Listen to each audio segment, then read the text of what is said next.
На психику жителей Земли воздействуют с помощью химикатов.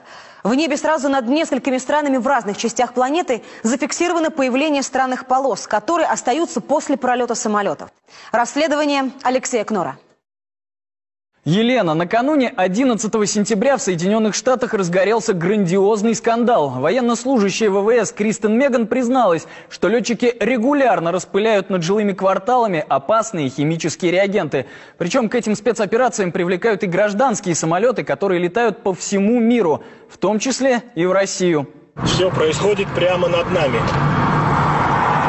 Пошел характерный уже, видите, оранжеватый закат. Этот видеоролик сняли жители Казани. Их удивлению нет предела. Обычно над центром города самолеты не появляются, а сегодня пролетело сразу несколько, оставив после себя в небе множество странных полос.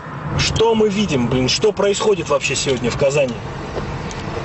Это какое-то умопомрачение просто. Подобное явление эксперты называют химиотрассами. С недавних пор его наблюдают жители различных уголков Земли. Белые полосы очень похожи на торсионные следы самолетов. Но они не исчезают бесследно, а расползаются по небу, превращаясь в перистые облака. Я прослужила 10 лет в ВВС США, и я точно могу сказать, что тысячи гражданских людей были подвергнуты воздействию отравляющих реагентов. Даже работники военных баз страдали, получали дозы, превышающие нормативы в сотни раз. Когда я сообщила об этом командованию, меня уволили. Долгое время мне угрожали, говорили, чтобы я молчала. Но я больше не боюсь и буду до конца жизни бороться с таким явлением, как химиотрассы.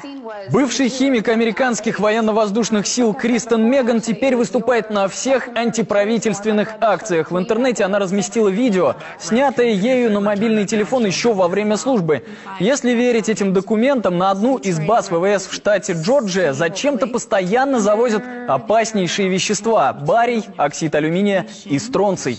Бывший авиационный техник, а ныне исследователь аномальных явлений из Риги Юрий Лир купил специальное устройство, которое очищает организм от распыленной гадости.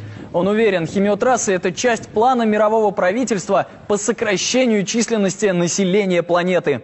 При накоплении определенного количества такого рода подарков сверху, это переходит в качество, то есть в какое-то совершенно ни с того ни с сего неспровоцированное заболевание.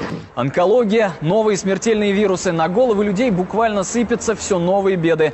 Скрывать процесс распыления химикатов уже бессмысленно. Неоспоримых доказательств масса. Но организаторы всемирного заговора молчат, продолжая прокладывать над городами все новые химиотрассы.